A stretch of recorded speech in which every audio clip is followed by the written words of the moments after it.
All right, guys, so we're back. I'm Sean again, and today we're actually going to go into our first project. It's going to be a kind of a mini compound survival bow. I've been going online and just checking out a lot of these different kinds of survival bows that we have online through different sources, blogs and YouTubes I've just scoured, and this seems to be the kind of best option. It's compact, it's easily to break down, put into a bag.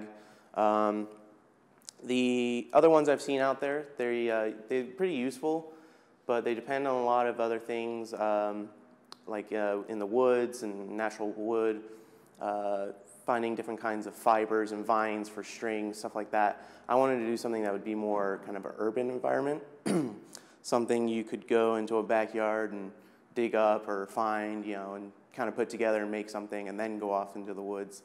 There's a lot of urban environments now that are backing up onto wooden areas. Cities are backing up into more and more forest areas, so the likelihood that you'll have access to urban materials and a wood to go hunt in a survival situation are very likely. All right, so today we're actually going to make this kind of mini compound bow. It's not really a true compound bow because you're not going to have that let off like you do with a store-bought one. But this one costs about $10 to make from this hardware store, $0 if you source everything for free somehow. I call it a mini compound bow because it kind of has the pulley system that helps add a little bit more energy to the release. But it's not a true compound bow. There's not going to be that let off like if you have with a $800 bow that you just got from your hunting store. But it is going to have a little bit more power than, say, just a straight piece of stick with a string. So if you wanted to do it, what we're actually going to be using today for our pulleys is these simple little screen doors, actually. So you can actually get replacement screen door pulleys, wheels, from your local hardware store. Or you can also just find an old screen door. There's lots of free things on Craigslist. You'd be amazed what you can find, and just resource them, strip them down, and throw away the rest that you don't need and keep the pulleys. So, and then what we have next is a 16-inch length PVC pipe that is 1/2 inch. And what we've done is went ahead and cut one of them down into 2 sections, so we have 2 8-inch pieces. So we have 4 16 inches and 2 8-inch pieces.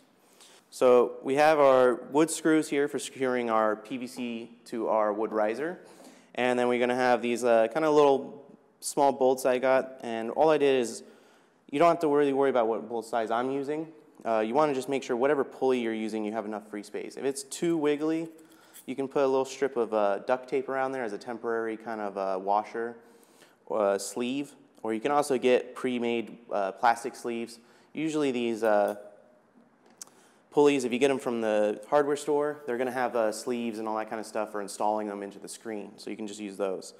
I have 2 nuts here for my pulley holding bolts, and then I have 2 other bolts, and what I've done is, instead of having 2 other nuts here to secure those, I'm going to show you an alternative way. So if you don't have some nuts and bolts, all you can do is find a nice piece of rod or something, and then I'll show you how to use this Steel Stick by JB Weld.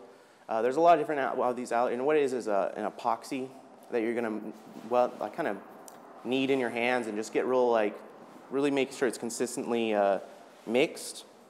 And once it's mixed and it starts to cure, it's actually going to be really strong. It's got metal particles built into it.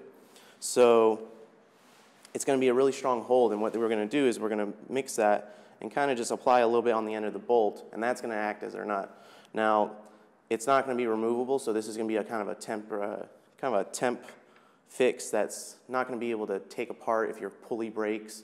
You're going to have to find a way to break that JB Weld off. So it's not ideal, but if you don't have everything you need, like nuts to go with your bolts or whatever, it's an alternative. We also have 4 zip ties, kind of a piece of scrap wood. This is just a little stud I found laying around the shop. You can really use any kind of size, 2x4s, all that. We'll show you a little bit later how we're going to cut that down. I have a little piece of wood dowel I found scrap laying around. I'm going to use that for my arrow rest. And then for our actual bowstring, we have 2 options. This is a paracord bracelet, which many people seem to carry around these days for survival uses. There's a lot of different kinds out there, but you want to make sure you really check what kind of paracord that the bracelet is made out of. Because I've got this paracord from a little hardware store. They had them sitting at the thing. It was like 99 cents. But when I started looking at the label when I got home, I realized this is a really cheap grade paracord. It's only rated to hold up to 30 pounds. And when you have a bow that's going to have 60 to 80 pounds of draw, that's going to put a lot of strain on that, and that could snap and leave you high and dry without any string. So what I'm going to use is a 550 kind of military grade paracord that everyone's used to. It's actually a little bit thinner than the other stuff because it has a tighter weave, which gives it more strength.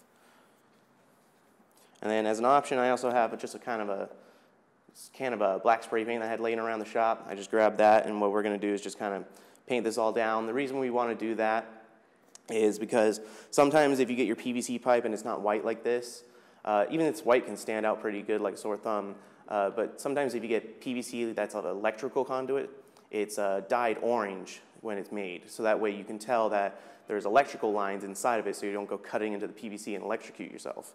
So if you're going around in the woods with that and you got a big orange limb hanging off your bow, it's going to stick out like a big orange-red hunter's hat. So you might want to just get a can of spray paint or something to kind of muck it up and kind of make it blend in a little bit better. So we've gone over the basic materials that we are chosen to make our actual little project here. If you don't have these materials or you're kind of thinking what are some other ways I can make this kind of bow, we're actually going to, in our next video, go over some alternatives that you can use. And it's going to be not so much a step-by-step tutorial on how to use these materials, but we're going to go into just kind of give you enough to give you a fighting chance to make it another way. We're going to go over some alternatives that you can use for your limb riser, not your limb riser, sorry, the limbs that will attach to your riser.